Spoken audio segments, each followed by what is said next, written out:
एक पिकअप वाहन में दो शव लदे हुए होते हैं और जो पिकअप वाहन का चालक होता है वो बिना किसी से पूछे, बिना किसी से इजाजत लिए अपने पिकअप वाहन को लेकर सीधा थाने के अंदर प्रवेश करने लगता है। थाने के अंदर अचानक पिकअप वाहन को आता देख जो अंदर पुलिसकर्मी होते हैं वो उठ खड़े होते हैं और तुरंत उस पिकअप वाहन को रुकाने लगते हैं। पुलिस को सामने से आता देख जो पिकअप वाहन का चालक होता है वो वहीं पर रुक जाता है और पुलिस जैसे ही नजदीक आती है उससे पूछताछ करती है कि ये बताओ तुम हो कौन और किससे तुमने इजाजत ली जिससे बिना पूछे, बिना इजाजत दिए इस तरह से तुम इस वाहन को लेकर थाने के अंदर आ गए। जो पिकअप वाहन का चालक होता है वो गेट खोलता है और नीचे उतरता है। नीचे उतरते ही सबसे पहले वो पुलिस वालों को अपना परिचय देता है। दरअसल बताता है कि मेरा नाम राजकुमार है, मेरी उम्र लगभग 26 वर्ष की है। इस पिकअप वाहन में दो शव लदे हुए हैं, जल्दी से उनको उतार लीजिए। यानी कि वो पुलिस को निर्देशित करता है, उनको आदेश देता है कि जो पिकअप वाहन लेकर मैं अंदर आया हूं उसमें दो शव लदे हुए हैं, उनको तुरंत उतार लीजिए। इतना सुनते ही पूरे पुलिस महकमे में हड़कंप मच जाता है। तुरंत उसको पुलिस गिरफ्तार कर लेती है और गिरफ्तार करने के बाद पूछताछ करने लगती है कि जब इतना बता ही दिए हो तो ये भी बता दो कि दरअसल ये शव किसके हैं और क्यों इस तरह से तुम थाने के अंदर लेकर चले आए सीधा। जिसमें वो बताता है कि इसमें एक महिला का शव है और एक पुरुष का शव है। और इसके बाद जो वो खुलासा करता है पुलिस शन्न रह जाती है, दंग रह जाती है, किसके थे ये शव, आखिर कौन थी वो महिला और कौन था वो पुरुष जिसका कत्ल कर वो युवक पिकअप वाहन में लाद कर सीधा थाने पहुंच जाता है। क्या है ये पूरी कहानी, आइए विस्तार पूर्वक जानने और समझने का प्रयास करते हैं। तो नमस्कार दोस्तों, दर्शक न्यूज़ 24 ऑफिशियल में आप सब लोगों का बहुत बहुत स्वागत है। आज की जो सच्ची घटना मैं आप लोगों के समक्ष लेकर उपस्थित हूँ यह हरियाणा के सिरसा जिले की है। दरअसल सिरसा जिले के सिकंदर क्षेत्र के अंतर्गत आने वाले थेहड़ा नामक गांव का रहने वाला एक 26 वर्षीय युवक जिसका नाम राजकुमार होता है। बीते दिनों 28 नवंबर की सुबह 9 बजे की बात है जब वह एक पिकअप वाहन लेकर सीधा थाने के अंदर घुसने लगता है, जबकि उसने ना तो किसी से पूछा था और ना ही किसी से इजाजत ली थी। जैसे ही वह पिकअप वाहन को लेकर थाने के अंदर प्रवेश करता है तो थाने के अंदर मौजूद जो पुलिसकर्मी होते हैं वो उठ खड़े होते हैं और तुरंत दूर से ही चिल्ला चिल्ला कर वो आवाज लगाने लगते हैं और आवाज लगाते हुए पिकअप वाहन की तरफ बढ़ चलते हैं कि रोको रोको, आखिरकार तुम हो कौन जो सीधा पिकअप वाहन को लेकर इस तरह से बिना इजाजत के थाने के अंदर चले आए। जो पिकअप वाहन का चालक होता है 26 वर्षीय राजकुमार, वह पिकअप वाहन को वहीं पर खड़ा कर देता है और पुलिस जैसे ही नजदीक आती है तो अपना गेट खोलता है और गेट खोलकर नीचे उतरता है। इतने पर पुलिस उससे पूछती है कि ये बताओ तुमने किससे पूछा था और किससे परमिशन लेकर तुमने पिकअप वाहन को अंदर घुसेड़ दिया। उस पिकअप वाहन चालक राजकुमार के द्वारा बताया जाता है कि दरअसल इस पिकअप वाहन में दो शव हैं, जिसमें एक महिला का शव है, एक पुरुष का शव है। जो महिला है वो मेरी माँ है, उसका नाम अंगूरी देवी है, उम्र लगभग 42 वर्ष की है। और जो पुरुष है उसका नाम लेखराज है और उसकी उम्र लगभग 45 वर्ष की है। और इस पूरे घटनाक्रम को अंजाम देने वाला आरोपी कोई और नहीं बल्कि मैं खुद हूं। मैंने ही इन दोनों लोगों का कत्ल किया है और कत्ल करने के बाद इन दोनों का शव पिकअप वाहन में लादकर सीधा थाने में आ गया हूं और मैं खुद आत्मसमर्पण करना चाहता हूं। आखिर ये 26 वर्षीय जो युवक था राजकुमार, इसने क्यों इन दोनों को कत्ल किया और एक का परिचय तो उसने बताया कि वो मेरी माँ है, तो दूसरा व्यक्ति कौन है, उसके रिश्ते के बारे में उसने क्यों नहीं बताया या फिर आगे चलकर वो क्या कुछ बताने वाला था। दरअसल जो आरोपी युवक है पुलिस को इजाजत देता है, कहता है कि जल्दी से पिकअप से इन दोनों शवों को उतार लीजिए। उसके अंदर ना तो कोई खौफ था, ना उसके चेहरे में कोई शिकन थी, ना उसके चेहरे में किसी भी तरह कोई दुख था, ना कोई भय था। वो पुलिस को इजाजत देता है, पुलिस को आदेश देता है कि दरअसल इस पिकअप वाहन में जो दोनों शव हैं उनको जल्दी से नीचे उतार लीजिए। बस इतना सुनते ही तुरंत पुलिस सबसे पहले तो उस आरोपी युवक राजकुमार को गिरफ्तार कर लेती है और गिरफ्तार करने के बाद जैसे पिकअप वाहन में देखती है तो उसमें हकीकत में दो शव होते हैं। दोनों शवों को पुलिस नीचे उतरवाती है और उतरवाने के बाद पंचनामा कर उनको पोस्टमार्टम के लिए सिविल अस्पताल भेज देती है। इसके बाद पुलिस उस आरोपी युवक से पूछताछ करना शुरू कर देती है और उस दौरान जो वह आरोपी युवक राजकुमार बताता है दोस्तों, उसको सुनने के बाद आपकी रूह कांप जाएगी और जिसने भी इस घटना को सुना, जिसने भी इस घटना को जाना, उसके पैरों के नीचे से जमीन खिसक गई।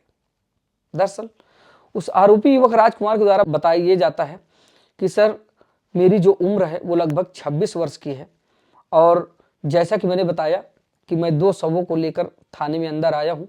एक मेरी माँ का है और जो दूसरा शव है जिसके बारे में मैंने नहीं बताया, तो उसके बारे में बताना चाहूँगा। दरअसल वो मेरी माँ का प्रेमी है। पुलिस पूछती है कि फिर तुमने इस घटना को अंजाम क्यों दिया? आरोपी युवक राजकुमार के द्वारा बताया जाता है कि मेरी माँ का मेरे घर के बगल में ही रहने वाले 45 वर्षीय लेखराज से लगभग 15 वर्षों से प्रेम संबंध है, और इन 15 वर्षों के बीच में मैंने एक बार नहीं, 2 बार नहीं, बल्कि कई बार मैंने अपनी माँ को समझाया कि माँ मान जाओ, ये सब कुछ ठीक नहीं है। लोग बाग मुझे ताने बाने मारते हैं, जब मैं गांव से निकलता हूँ तो लोग बाग उल जलूल बातें करते, मुझे शर्म आती है, आप क्यों ऐसा कर रही हो? लेकिन मेरी माँ मेरी बातों को टाल देती थी और वो सुधरने वाली नहीं थी। वो हमेशा मुझे झूठा आश्वासन दिया करती थी कि चलो ठीक है बेटा, अब मैं नहीं करूँगी, अब जब दोबारा कभी सुनना तब मुझे बताना। लेकिन माँ हरकतों से बाज नहीं आ रही थी। 1 साल बीतते हैं, 2 साल बीतते हैं, धीरे धीरे करके एक लंबा वक्त बीत जाता है। इस बीच में मेरी शादी हो जाती है। मैंने सोचा हो सकता है मेरी शादी हो गई और शादी होने के बाद घर में एक नई नवेली दुल्हन आई है, हो सकता है शायद माँ इस दुल्हन को देखकर सुधर जाए और अब ऐसा ना करे। लेकिन मेरी शादी के बावजूद भी जो मेरी माँ थी वो सुधरने वाली नहीं थी। उसका लगातार लेखराज के साथ प्रेम संबंध शुरू रहता है। इस बीच में भी शादी के बाद मैंने कई बार अपनी माँ को समझाया कि माँ, अभी तक तो जो तुमने किया सो किया, लेकिन अब तो मेरी शादी हो गई है और तुम्हारे घर में एक बहू आ गई है। अब बताओ, तुम घर में ऐसे ऐसे व्यक्तियों को बुलाओगी तो उस पर क्या असर पड़ेगा? आज तुमसे ये सब कुछ चल रहा है, कल तुम्हारी बहू पर भी लोग बुरी नजर डालेंगे। लेकिन मेरी माँ के द्वारा मुझे लगातार सिर्फ आश्वासन दिया जाता था। माँ हमेशा बस एक ही बात कहती थी कि चलो ठीक है बेटा, तुम ठीक कह रहे हो, अब बहू आ गई तो मुझे ये सब चीज़ नहीं करना चाहिए, चलो आज से ये सब कुछ बंद। फिर माँ के द्वारा दिए गए आश्वासन से मैं अस्वस्थ हो जाया करता था कि शायद माँ सुधर जाए। एक माँ के द्वारा दिए गए उम्मीदों के सहारे मैं कई वर्षों से घुट घुट के जी रहा था, लेकिन माँ मेरी सुधरने वाली नहीं थी। इस बीच में मैं अक्सर काम पे चला जाया करता था, तो मेरी गैर मौजूदगी में जो मेरी माँ का प्रेमी होता है लेखराज, वो बराबर जैसे मुझे देखता कि वो काम पे चला गया है, मेरे घर पर आ जाता और मेरी माँ के साथ वो रंगरलिया मनाता। इस बीच में जब राजकुमार शाम को काम कर घर वापस आता तो कई बार उसकी पत्नी उससे बताती है कि तुम्हारे घर में अक्सर एक अंकल जी आया करते हैं, उनका 1 दिन नहीं, 2 दिन नहीं, बल्कि जब आप चले जाते हो तो आपके जाने के बाद ही वो घर पर आ जाते हैं और अक्सर वो आते जाते रहते हैं। तब अपनी पत्नी से राजकुमार झूठ बोलता है। अपनी माँ के इस कृत्य को छुपाने के लिए वो अपनी पत्नी को आश्वासन देता है कि बताता यह है कि दरअसल वो मेरे बगल के ही रहने वाले हैं और उनसे बड़े अच्छे संबंध है अपने, वो हमेशा अपने परिवार का ख्याल रखते हैं, इसीलिए वो माँ से मिलने जुलने बातचीत करने के लिए चले जाते हैं। फिर से 1 बार नहीं, 2 बार नहीं, बल्कि राजकुमार की पत्नी के द्वारा अपने पति राजकुमार से कई बार इस बात को कहा जाता है, और जैसे ही पत्नी अपने पति राजकुमार से कहती तो राजकुमार अपनी माँ को समझाता, लेकिन माँ पर इसका कोई असर पड़ने वाला नहीं था। माँ लगातार अपने प्रेम संबंधों में परवान चढ़ रही थी और वो अपने प्रेमी लेखराज के साथ लगातार प्रेम संबंधों में संलिप्त रहा करती थी। आगे आरोपी युवक राजकुमार के द्वारा बताया जाता है कि दरअसल 27 और 28 नवंबर की मध्य रात्रि की बात है, जब मैं काम से वापस आया था और वापस आने के बाद सब कुछ ठीक ठाक चल रहा था। हम लोग खाना पीना खाए और खाना खाकर मैं और मेरी पत्नी अपने कमरे में चले गए और माँ अपने कमरे में चली गई।